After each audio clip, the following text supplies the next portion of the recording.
하나님의 말씀 요한복음 16장 25절로 33절 말씀, 요한복음 16장 25절로 33절 말씀 함께 봉독하겠습니다.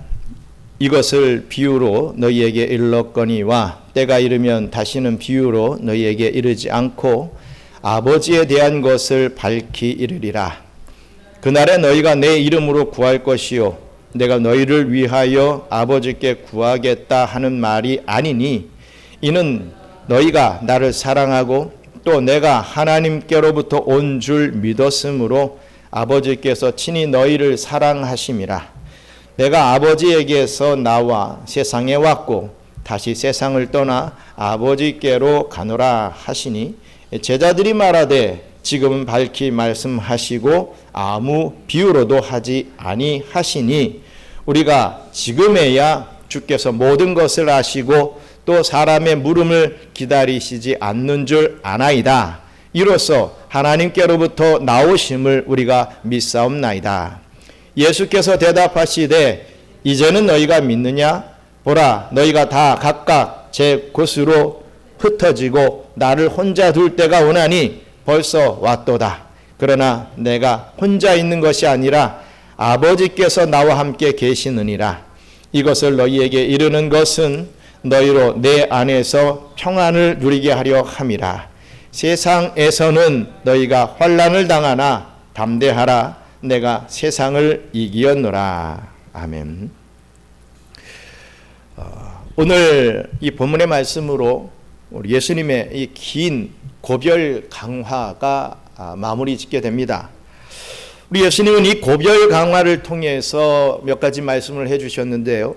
먼저 예수님의 가심에 대해서 말씀했습니다. 내가 갈 것이다, 이거죠. 내가 너희와 함께 있지 않을 것이다.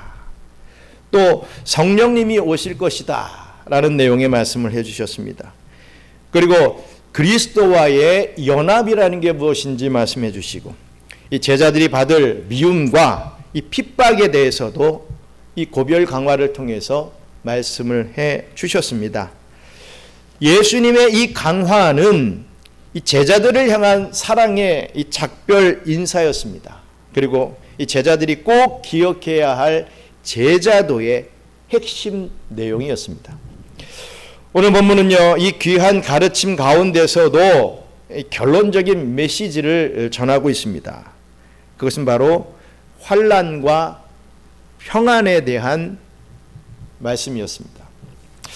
이 환난과 평안, 사실 이 두 단어는 서로 어울리지 않는 단어입니다. 환난, 평안이 어울리지가 않습니다.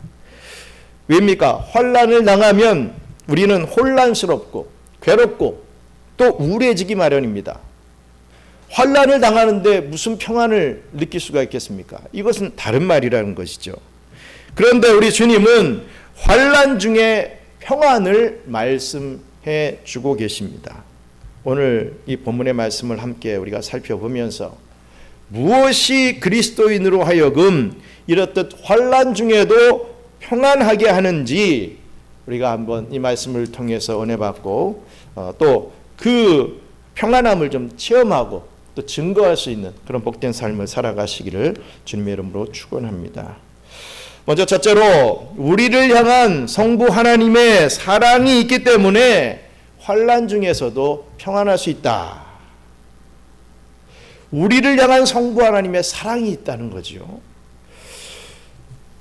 우리 요한복음 16장 25절 한번 다시 읽겠습니다. 이것을 비유로 너희에게 일렀거니와 때가 이르면 다시는 비유로 너희에게 이르지 않고 아버지에 대한 것을 밝히 이르리라. 아멘. 우리 예수님은 복음서에서 참 많은 말씀을 비유를 가지고 말씀하셨습니다. 비유라고 하는 이 화법을 가지고 말씀을 해 주셨죠. 그런데 여러분, 이런 비유의 말씀은요, 사람들을 잘 알아듣게 하기 위해서 쓰신 방법이겠습니까? 아니면 알아듣지 못하게 하기 위해서 이 비유의 방법을 썼겠습니까? 혹자들은 잘못 이해하기를 이 비유의 말씀은 더 잘 알아듣게 하기 위한 방편으로 했다고 생각하시는 분들이 있는데 그렇지 않다는 거죠. 사람들이 잘 알아듣지 못하도록 비유의 말씀을 쓰셨다는 것입니다. 계시의 말씀을 감추시기 위해서 이 비유의 말씀을 하셨다는 거죠. 하나님의 말씀은 모든 이에게 열려있는 말씀이 아닙니다. 들을 귀가 있는 사람, 믿음의 선물을 받은 사람, 구원 주시기로 작정된 사람만이 들을 수 있는 말씀이 하나님의 말씀이죠. 그냥 액면 그대로는 들려오죠. 그런데 그 뜻을, 의미를 깨닫고 믿어지는 사람들은 따로 있다는 것이죠.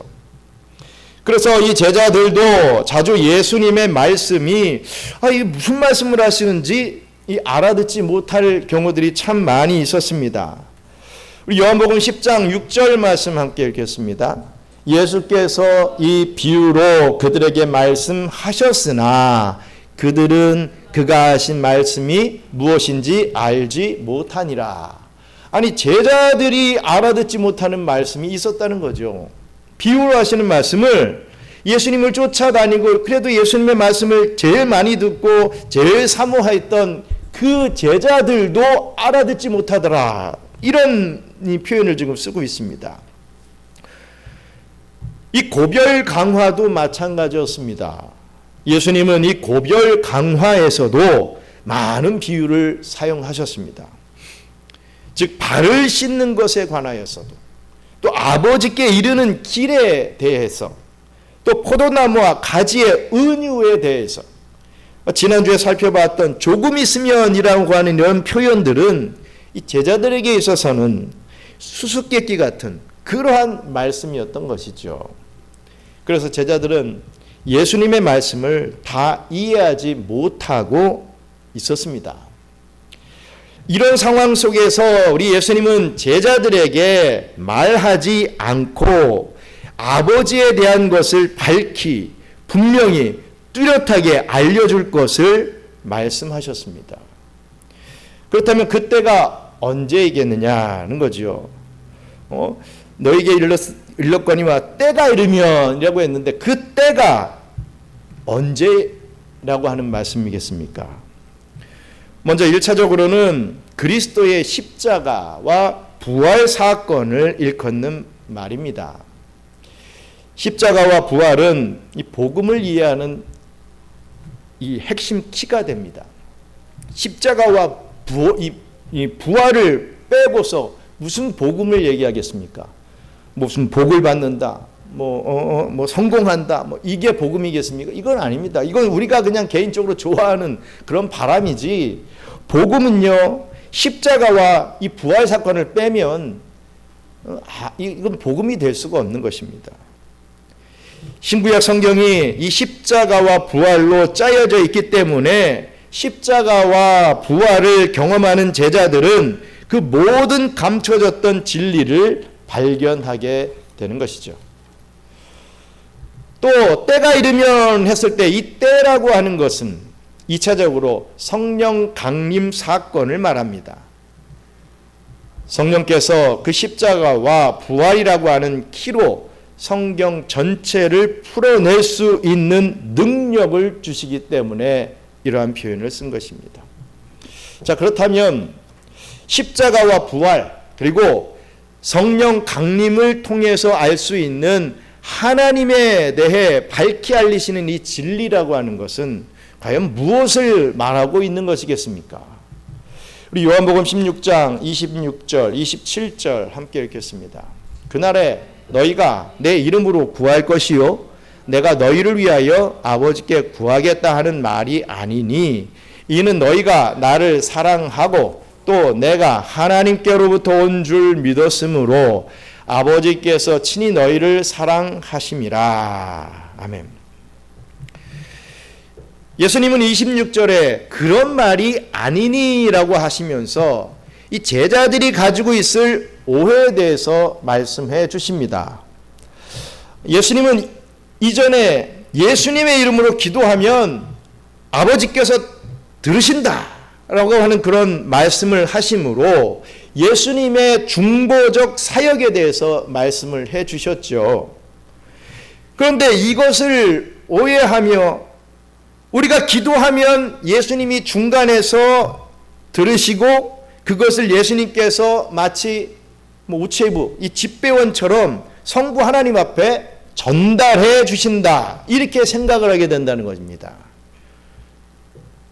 중간자 역할을 해서 말을 전하는 그런 역할을 하시는 분이 우리 예수님이다, 이런 생각을 하게 된다는 거죠. 즉 성부 하나님과 우리는 절대로 함께할 수 없는 지극히 거리가 먼 관계인 것처럼 생각을 할 수가 있는데 그렇지 않다는 것입니다.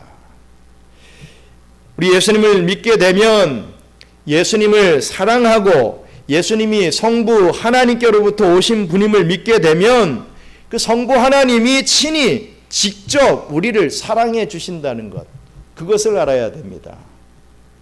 즉 예수님과 관계하는 것은 곧 성부 하나님과 관계하는 것과 같다는 것입니다.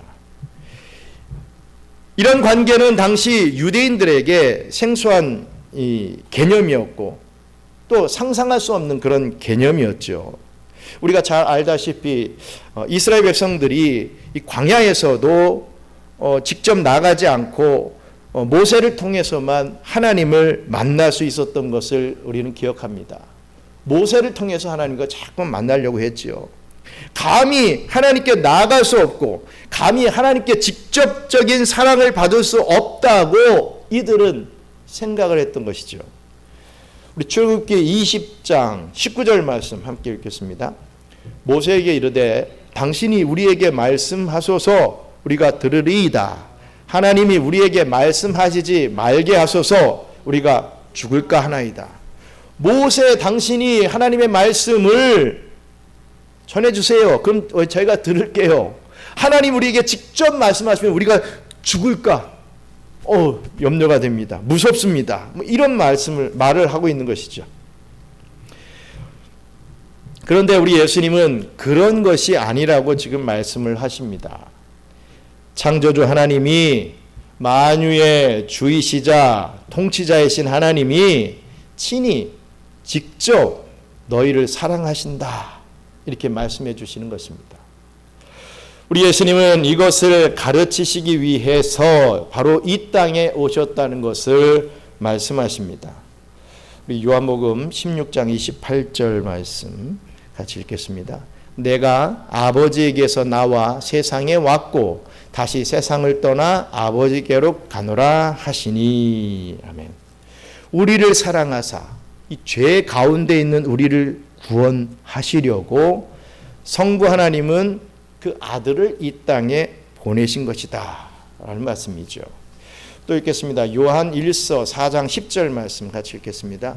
사랑은 여기 있으니 우리가 하나님을 사랑한 것이 아니요 하나님이 우리를 사랑하사 우리 죄를 속하기 위하여 화목제물로 그 아들을 보내셨습니다. 아멘. 여러분, 우리를 사랑하시는 우리 하나님은 바로 이 세상 만물을 창조하시고 또 섭리하시고 다스리시는 분이십니다. 그래서 바울은 이러한 고백을 하였죠. 우리 로마서 8장 31절로 32절 말씀 읽겠습니다. 그런즉 이 일에 대하여 우리가 무슨 말하리요? 만일 하나님이 우리를 위하시면 누가 우리를 대적하리요? 자기 아들을 아끼지 아니하시고 우리 모든 사람을 위하여 내주시니가 어찌 그 아들과 함께 모든 것을 우리에게 주시지 아니하겠느냐. 아멘.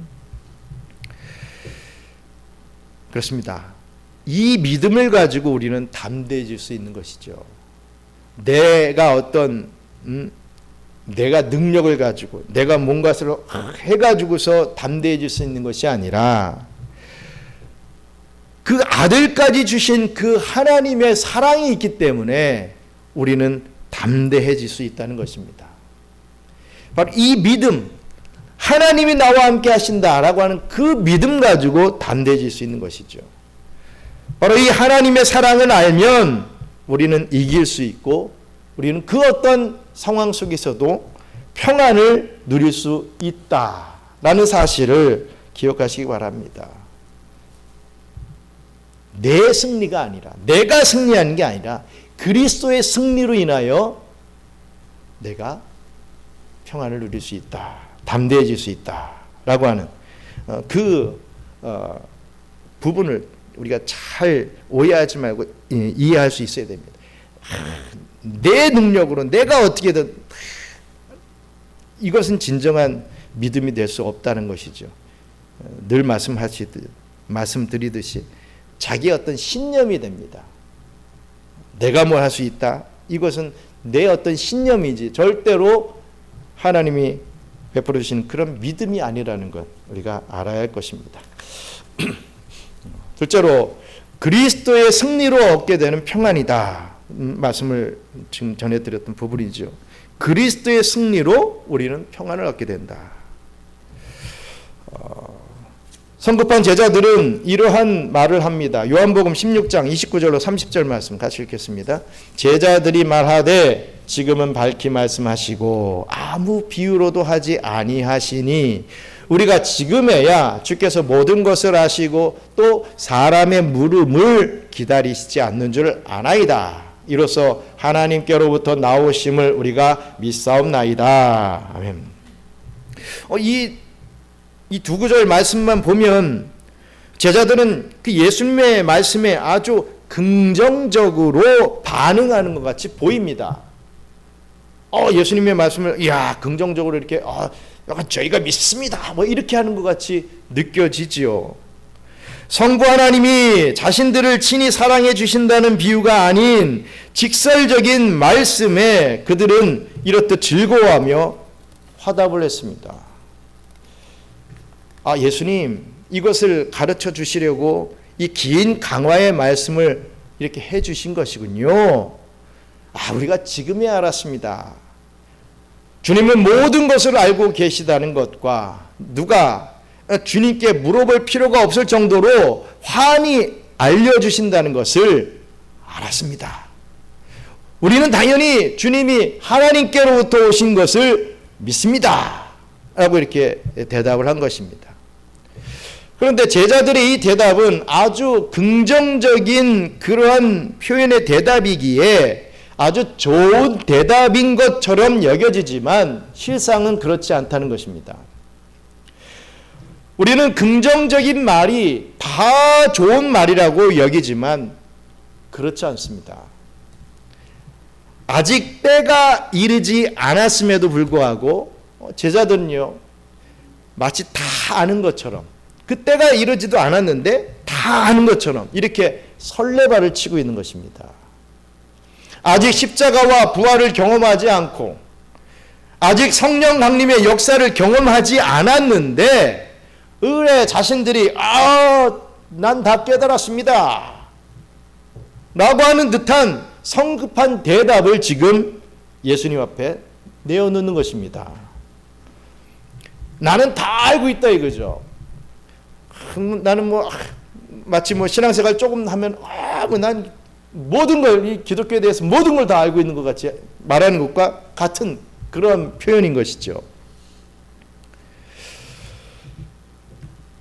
여러분, 누가 이렇게 대답을 내어놓았는지는 이렇게 말한 사람이 누구인지는 누구다라고 딱 밝히지 않았기 때문에 알 수 없지만 아마도 성격 급했던 베드로가 이런 말을 하지 않았을까 이렇게 조심스럽게 추측은 할 수 있습니다.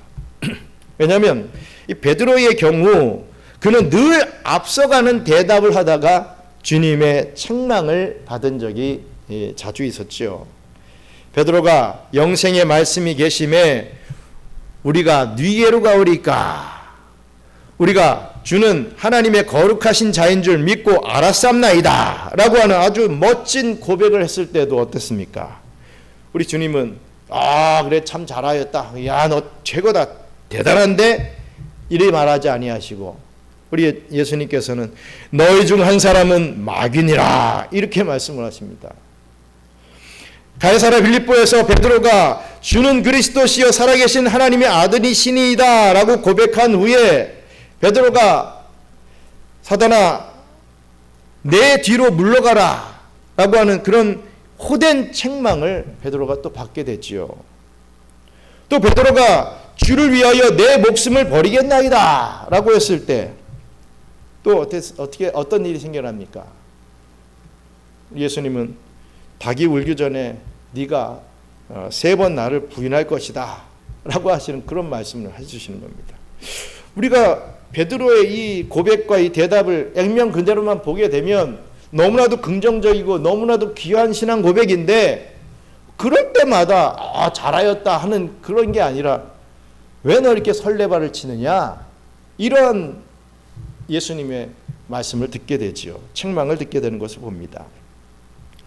지금의 내용도 이러한 이 결의 스토리라는 것이죠. 뭐 조금만 알면 이야 내가 다 알았습니다. 깨달았습니다. 오케이 난 모든 걸 다 할 수 있습니다. 내가 할 수 있어요. 이런 표현을 지금 우리 제자들이 하고 있다는 것이지요. 설레발을 치고 있는 참으로 교만한 그런 제자들의 모습을 지금 보여주고 있습니다. 그래서 예수님은 오늘 본문에서 이렇게 말씀을 하십니다. 요한복음 16장 31절 32절 같이 읽겠습니다. 예수께서 대답하시되 이제는 너희가 믿느냐 보라 너희가 다 각각 제 곳으로 흩어지고 나를 혼자 둘 때가 오나니 벌써 왔도다. 그러나 내가 혼자 있는 것이 아니라 아버지께서 나와 함께 계시느니라. 아멘. 이제는 너희가 믿느냐라고 하는 이 말은요. 그래 이제야 너희가 나를 믿는구나. 참 잘했다라고 하는 칭찬의 말이 아닙니다. 이 말은 의문문입니다. 이제 너희가 믿는다고 하느냐? 이런 의미죠. 지금 너희들이 온전한 믿음을 갖고 있다고 생각하느냐? 라고 하시는 의문문인 것입니다. 왜냐하면 제자들은 이제 곧 제 곳으로 흩어지고 도망가 버립니다. 예수님을 그냥 홀로 놔두게 된다는 것이죠. 믿습니다. 말은 그럴듯했는데 짠 하고 예수님이 말씀하신 그대로 딱 상황이 펼쳐지니까 온데간데 없어요. 도망가 버립니다. 예수님 놔두고 다 도망가 버립니다. 너희들이 나를 지금 믿는다고? 그런데 너희들은 다 도망가게 될 거야 라고 우리 예수님은 말씀해 주신 것입니다. 그래서 예수님은 오직 성부 하나님과 함께 하시게 될 뿐입니다. 그런데 그럼에도 불구하고 예수님은요 제자들에게 평안을 약속해 주시죠. 우리 33절 말씀 같이 읽겠습니다. 이것을 너희에게 이르는 것은 너희로 내 안에서 평안을 누리게 하려 함이라. 세상에서는 너희가 환난을 당하나 담대하라. 내가 세상을 이겼노라. 아멘. 제자들은 다시 한번 책망하시는 듯한 예수님의 말씀에 참 많이 당황했을 것입니다. 나름 정답을 얘기했다. 믿는다고 하는 참 근사한 고백을 했다라고 생각했는데 예수님이 책망하시자 얼마나 당황했겠습니까? 마치 아들, 딸들이 자기 딴에는 참 좋은 말로 부모에게 했다. 어떻게 보면 바른 말을 했다 이렇게 생각하는데 부모가 되려 엄마 아빠가 야단을 치고 하면 얼마나 낙심을 하겠습니까? 황당하겠습니까? 뒷단에는 칭찬받으려고 했던 말인데 말입니다. 지금 그런 상황이라는 거죠. 또한 자신들이 도망하게 될 것이라는 사실에 또다시 무슨 말씀을 하시는 것인지 의아했을 것입니다. 그러나 시간이 지난 후 그제서야 제자들은 알게 될 것이었죠. 그들은 예수님을 버렸다는 사실로 참으로 부끄럽고 참으로 큰 죄책감이 들게 되겠지만 이 말씀을 떠올리면서 평안을 누릴 수 있었을 것입니다. 이 모든 것이 다 하나님의 계획 속에서 있었던 것이고, 주님께서 우리를 구원하시기 위해서 이루신 십자가의 부활이며 우리가 당하는 이 세상의 미움과 핍박이 이 사명 감당 속에서 우연이 아니라 당연히 이루어져야 할 것이구나, 이러한 생각을 하며 이것을 기억해내며 그들은 평안을 누릴 수 있었을 것입니다. 그러기에 주님은 제자들에게 담대할 것을 명령하시는 것입니다. 분명한 것은 제자들은 환난을 당해야 했습니다. 기억하십시오. 우리는 이 환난을 피할 수가 없습니다. 인생 자체가 어떻게 보면 환난입니다. 우리가 죄인으로 태어난 이상 우리의 인생은요, 끝없는 환난의 연속입니다.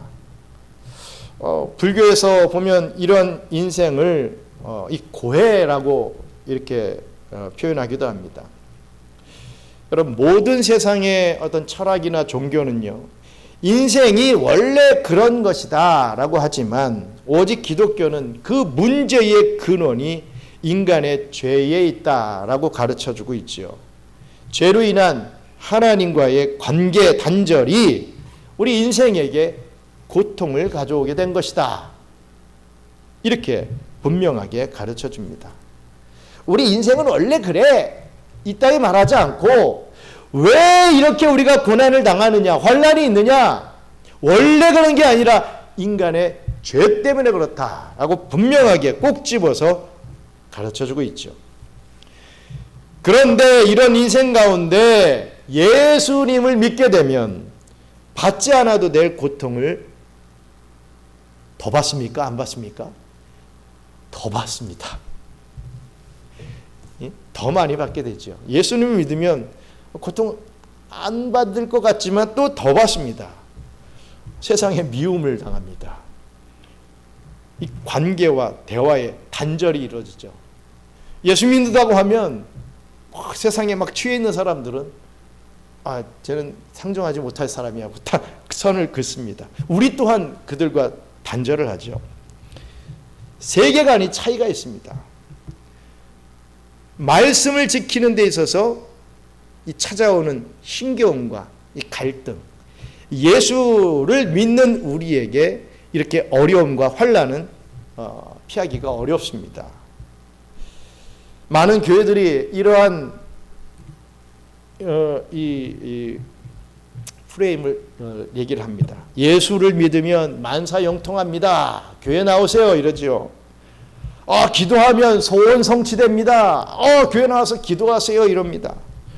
당신의 모든 문제가 교회에 나오면 해결될 것입니다. 예수 믿으면 해결될 것입니다. 이렇게 말을 합니다. 이런 구호들이 오늘날 교회 안에 정말 난무하지만 사실 여러분, 이런 기독교는 없습니다. 만사형통한 기독교 없습니다. 죄송합니다. 없습니다. 그런 신앙은 사기에 가깝습니다. 우리가 사기꾼은 되지 말아야 되지 않습니까? 주님은 제자들에게, 더 나아가 오늘날의 우리들에게 환난이 없다가 아니라 환난이 있다라고 분명히 말씀해 주고 있습니다. 그러나 어떻게 하라고 말씀하시죠? 환난이 있다 하시면서 뭐라고 얘기하십니까? 담대하라, 용기를 가지라, 이렇게 격려를 하시죠. 왜냐하면 예수님께서 세상을 이기시기 때문이다. 너희가 너희의 어떤 자력으로 만사형통하는 어떤 그러한 부분이 되는 것이 아니라 예수님이 세상을 이기셨다. 그렇기 때문에 너희도 예수님께 집중하는, 예수님께 붙어있는, 예수님을 믿는 너희들도 승리한다. 이길 수 있다. 담대하라. 용기를 가지라. 이렇게 말씀하시는 것이죠. 그런데 한번 잘 생각해 보시기 바랍니다. 정말 예수님이 세상을 이기셨습니까? 십자가에 비참한 죄인의 모습으로 죽으시는 것이 예수님께서 세상을 이기시는 그런 부분입니까? 지금 세상에 융단 폭격을 받아 그러기 상태에 있는 이 기독교가 정말 세상을 이기고 있다 말할 수 있습니까? 도대체 뭘 이기는 것이라고 지금 말을 하는 것이겠습니까? 그렇습니다. 우리의 눈, 우리의 이 영안이 아닌 육적인 눈으로만 보면 우리는 날마다 패배하는 것처럼 보입니다. 십자가는 우리의 육적인 눈으로 보면 패배하는 것으로 보인다는 것이죠. 우리는 날마다 어떤 문제 때문에 이렇게 고민, 저렇게 고민, 또 우울증에 걸릴 것 같은, 때로는 죽을 것 같은 고통이 우리에게 찾아옵니다. 눈으로 보면, 육으로 보면 그렇다는 거죠. 그러나 우리는 믿음의 눈, 영안으로 볼 수 있어야 됩니다. 우리 골로새서 2장 15절 말씀 같이 읽겠습니다. 통치자들과 권세들을 무력화하여 드러내어 구경거리로 삼으시고 십자가로 그들을 이기셨느니라. 십자가로 이겼다라고 분명히 밝히고 있죠. 무슨 말입니까? 네로와 같은 통치자들이 교회와 성도들을 얼마나 많이 죽이고 핍박했습니까? 그런데 여러분, 교회가 소멸되었습니까? 그들은 어떻게든 교회를 죽이고 예수 믿는 자들을 어떻게든 멸절시키려고 얼마나 많은 애를 쓰고 얼마나 많은 물질을 투자하고 얼마나 많은 것들로 시간을 보냈습니까? 그런데 오늘날 교회가 소멸됐습니까? 아니죠. 찬송의 소리는 더욱 커졌습니다. 교회는 더욱 흩어져서 이곳저곳에 더 많은 교회들이 세워지게 되었죠. 이 교회를 막 핍박하니까 이 교회에서 나온 성도들이 또 교회를 세워서 많은 교회들이 세워지게 되었다라는 것입니다. 여러분, 고대 이집트 문명 엄청난 문명이었죠. 대단하죠. 파라오 피라미드 보면 대단하죠. 황하의 문명 엄청납니다. 메소포타미아의 문명들 참으로 대단한 문명들이었는데, 이 세상을 주름잡는, 세상을 다스리는 문명들이었는데 어떻게 됐습니까? 안개처럼 사라져버렸습니다. 그 어느 영웅, 호걸, 왕, 재상들의 족적에 드러났던 그 승리의 깃발들이 여러분 오늘까지 나부끼고 있습니까? 아니죠. 다 없어져 버렸습니다. 그러나 보십시오. 저 갈보리의 해골 골짜기에서 벌거숭이 몸이 되어서 십자가 형틀 위에 매어 달려서 죽은 죄인 예수. 그의 형이 집행된 지 2000여 년의 역사가 굽이쳐 오는 이 순간까지 그 십자가는 영원하고 우리 하나님의 역사는 계속되고 있습니다. 교회는 망하지 않고 교회는 계속해서 세워지고 있습니다. 이유는 그는 십자가로 승리하신 우리의 영원한 승리자이시기 때문입니다. 바로 이 믿음을 가질 때 우리는 담대해질 수 있고 오늘의 이 환난을 이겨나갈 수 있게 되는 것입니다. 그러나 우리의 믿음 또한 온전하지 않고 아직 완성되어가는 단계이고 여전히 죄 가운데 미혹을 받는 존재이기 때문에 두려움 없는 온전한 담대함이란 우리에게 없습니다. 여러분, 이 다가오는 미래가 걱정되지 않습니까? 이 변화무쌍한 세상에서 앞으로 어떻게 될지 염려되지 않습니까? 어떤 분들은 내가 지지하는 대통령이 됐으니까 이제 나 됐다 하시는 분도 계실지도 모르겠고, 어떤 분들은 내가 지지하는 이 자가 대통령이 안 됐기 때문에 이젠 끝났구나 하시는 분도 계실지도 모르겠습니다. 세상의 왕 때문에 세상이 좌지우지 될 것이라고 생각하며 그러한 생각을 가질지도 모르겠습니다. 이제 미래가 어떻게 될 것인가? 정말 망할 것인가? 정말 더 힘들어질 것인가? 너무 염려가 되지요. 여러분들의 사랑하는 자녀들의 장래와 신앙의 상태를 생각하면 걱정되지 않습니까? 교회에 나오긴 하지만 하느님인지 하나님인지도 구분 못하고 뭐 예배가 뭔지 뭐 아무것도 모른 채 그냥 있는 이 자녀들을 보면 믿음의 우리 부모님들은 걱정이 되죠. 얼마나 걱정이 됩니까? 우리는 알게 모르게 이 환난 많은 세상 속에서 이렇듯 두려움 속에 살고 있습니다. 두려움을 느끼죠. 이거 어떡하지? 이제 끝난 거 아니야? 참 두려움을 느끼며 살아갑니다. 그럴 때 왜 내가 이렇게 걱정하고 두려워하지? 내가 이렇게 믿음이 없나? 이 자책하기도 합니다. 또 소위 믿음 좋다는 사람들이 이렇게 걱정하고 두려워하는 사람들을 보며 이런 말을 또 하지요. 아니, 예수 믿는 사람들이 왜 걱정을 합니까? 왜 두려워합니까? 나는 두려워하지 않아요. 하나님이 지켜주시니까요. 저는 그렇기 때문에 보험 들지 않습니다.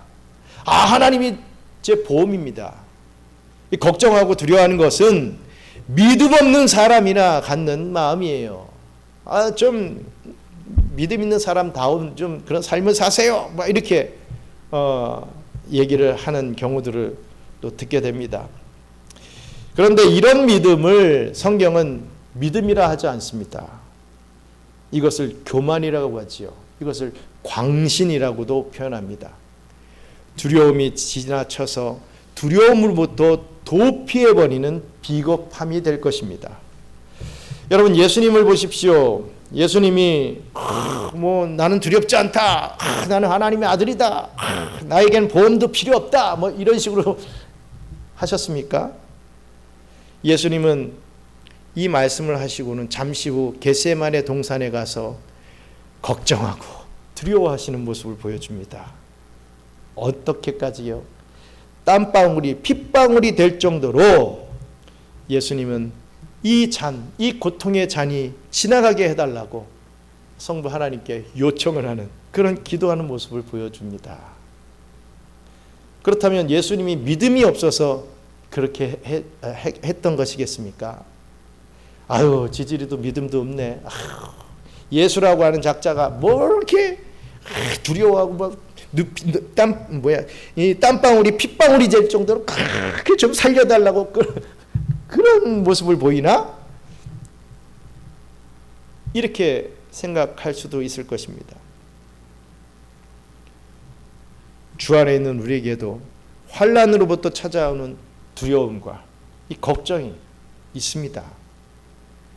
다만 우리는 예수님의 승리를 믿으며 그 환난을 향하여 믿음의 걸음을 조심스럽게 옮겨가는 것이죠. 그리스도께서 십자가를 향해서 묵묵히 발걸음을 옮기셨듯이 오늘 이 환난 많은 세상 속에서 우리의 몫에 태인 십자가를 지고 묵묵히 발걸음을 옮기는 것, 때로는 우겨싸움을 당하고 때로는 오해도 받고 또 위협도 받으며 질시와 미움도 받고 육신의 고통과 질병 또 금전 문제의 고통과 어려움이 우리에게 찾아온다고 해도 인내하면서 계속해서 그 믿음의 발걸음을 옮겨가는 것, 여러분, 이것이 진짜 신앙인 것입니다.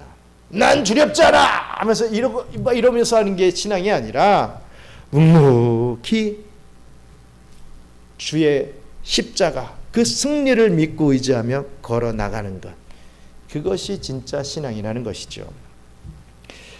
이런 우리의 신앙을 응원하는 바울의 권면의 말씀이 있습니다. 우리 로마서 8장 35절로 37절 말씀 같이 읽겠습니다. 누가 우리를 그리스도의 사랑에서 끊으리요? 환난이나 공고나 박해나 기근이나 적신이나 위험이나 칼이랴. 기록된 바 우리가 종일 주를 위하여 죽임을 당하게 되며 도살 당할 양같이 여김을 받았나이다 함과 같으니이다. 그러나 이 모든 일에 우리를 사랑하시는 이로 말미암아 우리가 넉넉히 이기느니라. 그렇습니다, 여러분. 환난이 찾아오면 두렵습니다. 그러나 바로 이 말씀을 기억하시면 우리는 담대해질 수 있다는 것이지요. 우리가 넉넉히 이긴다. 우리를 사랑하시는 그 이로 말미암아, 예수님으로 말미암아, 예수님이 승리하신 그것으로 말미암아 우리는 넉넉히 이긴다. 이 말씀을 기억하시면 우리는 담대해질 수 있다라는 것입니다. 사랑하는 우리 경양선교회 성도 여러분, 환난 중에도 평안을 누리는 믿음은 강한 믿음, 소위 센 믿음이라고 생각할 수 있지만 아니라는 것입니다. 그런 믿음은 사실 자기가 만들어내는 자기 중심적인 믿음일 경우가 허다합니다. 여러분, 진짜 믿음은요, 강한 모습을 보여주고 소위 어쩌면 센 모습을 보여주는 그게 진짜 믿음이 아니라, 기도하면 다 된다, 왜 기도 안 하느냐, 몰아치는 어떤 그런 모습이 아니라 그리스도를 붙드는 믿음이 진짜 믿음이라는 거죠. 절대로 자기 신념, 자기 확신, 이것을 믿음으로 둔갑시키지 마십시오. 우리가 무슨 능력이 있습니까? 우리가 뭐 잘난 게 있습니까? 우리가 뭐가 대단합니까? 그런데 어떻게 보면, 어떨 때 보면 우리가 뭐 대단한 것 같이 막 나타난다 이거죠.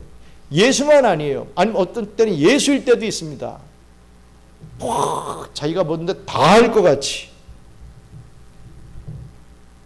진짜 믿음은 더 그리스도를 붙드는 그러한 모습을 보여주는 게 진짜 믿음입니다. 여러분, 어린아이가 두려울 때 어떻게 합니까? 엄마를 붙들죠. 엄마를 붙드는 것처럼 우리는 두려울 때, 우리는 걱정이 찾아올 때 주님을 붙드는 것입니다. 여러분, 아이가 왜 그렇게 합니까? 왜 엄마를 붙듭니까? 엄마는 나를 사랑해 준다라고 하는, 그래서 나를 지켜준다는 그 확신이 아이에게 있기 때문입니다. 엄마를 붙잡아도 엄마가 날 내칠 거야, 엄마는 나를 야단칠 거야, 엄마는 나를 싫어할 거야, 이런 생각이 들면 아이가 붙잡겠습니까? 하지만 아이는 본능적으로 나를 낳아준 엄마는 나를 지켜줄 거야, 이런 기본적인 이 마음들이 다 있다는 것이죠. 마찬가지입니다. 우리에게 어려움이 있을 때, 어떤 큰 문제가 찾아올 때 우리를 사랑하시는 하나님께 의지하십시오. 내가 능력 받아서 막 이겨내려고 하는 그런 믿음의 모습이 아니라 더 무릎 꿇고, 더 주님, 저는 참으로 아무것도 할 줄 모르는, 할 수 없는, 능력 없는 자입니다. 죄인입니다. 주님이 저를 구원하여 주시옵소서. 더 의지하는 모습을 보여야 됩니다. 여러분, 그분은 멀리 계시지 않습니다. 가까이 계십니다. 그리고 하나님이 반드시 저와 여러분을 그리스도처럼 이기게 하신다는 사실을 기억하시기 바랍니다. 우리 주님께서 저와 여러분을 넉넉히 이기게 만들어 주실 것입니다. 새로운 세상이 이제 뭐 나올 것이다라고 생각하는 그런 이 분위기가 있는 오늘날 이때에 이렇게 저렇게 막 좌지우지로 막 흔들리지 마시고, 뭐 기대했다가 또 실망하고 막 이러지 마시고, 세상 사람 보고, 세상 보다가, 세상의 위정자들 보다가 뭐 기대하고 실망하고 자빠지고 뭐 원망하고 이러지 마시고, 더 예수 십자가, 더 우리를 구원하신 그 예수님의 그 사랑을 더 붙잡는, 그러므로 평안을 누릴 수 있는 그 어떤 상황 속에서도 평안을 가지고 세상을 이기는 저와 여러분들 되시기를 주님의 이름으로 간절히 축원합니다. 우리 기도하고 주기도문을 마치겠습니다. 그때마다 참으로 우리 세상은 뭐 변화를 겪을 때마다 참 어려움이 있었고, 이제는 끝났다라고 다들 그렇게 생각을 했지요. 하지만 어느새 2025년을 우리가 맞이하게 되었습니다. 뭐 밀레니엄이다, 뭐다, 뭐 별의별 일들이 또 많았잖아요. 뭐 바로 코앞에 코로나도 있었지 않습니까? 이제는 끝났구나라고 했지만 또 하나님이 기회를 주셔서 여기까지 왔습니다. 왜겠습니까? 우리가 사랑스럽고 우리가 너무나도 좋아서 이렇게 해주셨겠습니까? 아닙니다. 하나님의 택한 백성들이 아직 다 구원받지 못했기 때문에 이 기간을 연장시켜 주시는 것이죠. 액면 그대로라면 벌써 끝나도 끝났어야 될 세상입니다. 하지만 우리에게 아직까지 이 기회를 주십니다. 세상이 뭐가 어떻게 변한다 할지라도 여러분 정말 우리가 중심 잡고 중요한 것은요, 하나님의 택한 백성들이 구원을 받는 구속사입니다. 이것이 아직 유보하면 이어질 것이고 세상을 또 하나님께서 바로 잡아주실 것이고 이것이 끝났으면 와르륵 무너뜨리시고 이 세상에 이 종말이 오게 될 것입니다. 어찌됐든 아직은 우리 하나님께서 시간과 기회를 주셨다. 그렇다면 우리가 정신을 차리고 세상 앞에 어떤 환난 앞에 문제 앞에 두려워하거나 떨고 막 그럴 것이 아니라 우리 주님께서까지 승리하시니 나도 승리한다는 것을 믿고 더 주님 잘 의지하며 나갈 수 있게 해달라고 우리 함께 기도하겠습니다. 감사합니다. 하나님, 세상은 우리를 억제이고 세상은 우리를 어떻게든 죽이려고 하고 세상은 어떻게든 믿는 자들을 억누르는 그러한 모습을 통하여 우리가 실망하고 낙담하고 좌절하고 이제는 끝났구나라고 하며 자포자기할 때가 너무나도 많이 있습니다.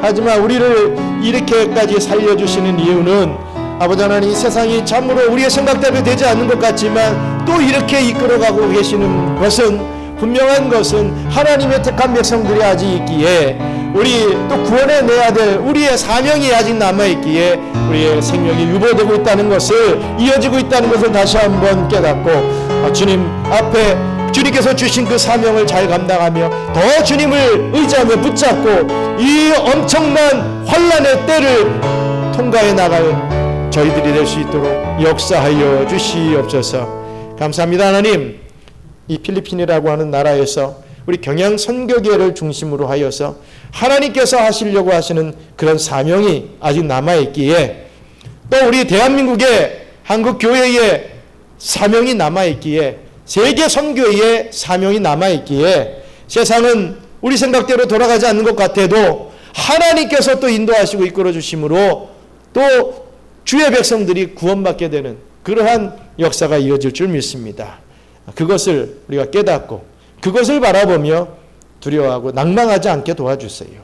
더 담대히 주님께서 맡겨주신 사명을 감사함으로 감당해 나갈 때 그때그때마다 은혜와 또 축복을 주시고 그때그때마다 위로와 평안을 주시는 그 주님 앞에 감사 올려드리며 정말 우리의 소임을 끝까지 잘 감당해 나갈 수 있는 우리 경양 선교교회 성도들 다 될 수 있도록 축복하시고 우리 한국교회가 특별히 정신을 차리고 더 깨어 기도함으로 이 나라가 이 흔들리지 않도록 우리 주님께서 이 세워주시는 이 대한민국이라고 하는 이 나라가 이 황폐해지지 않도록 주님 강하게 지켜주시옵소서. 우리들의 기도를 받아 응답해 주시옵소서. 감사를 드리며 모든 말씀 예수님 이름으로 기도드리옵나이다. 아멘. 우리 주기도문으로 마치겠습니다. 하늘에 계신 우리 아버지여, 이름이 거룩히 여김을 받으시오며 나라가 임하시오며 뜻이 하늘에서 이룬 것 같이 땅에서도 이루어지이다. 오늘 우리에게 일용할 양식을 주시옵고 우리가 우리에게 죄 지은 자를 사하여 준 것 같이 우리 죄를 사하여 주시옵고 우리를 시험에 들게 하지 마시옵고 다만 악에서 구하옵소서. 나라와 권세와 영광이 아버지께 영원히 있사옵나이다. 아멘.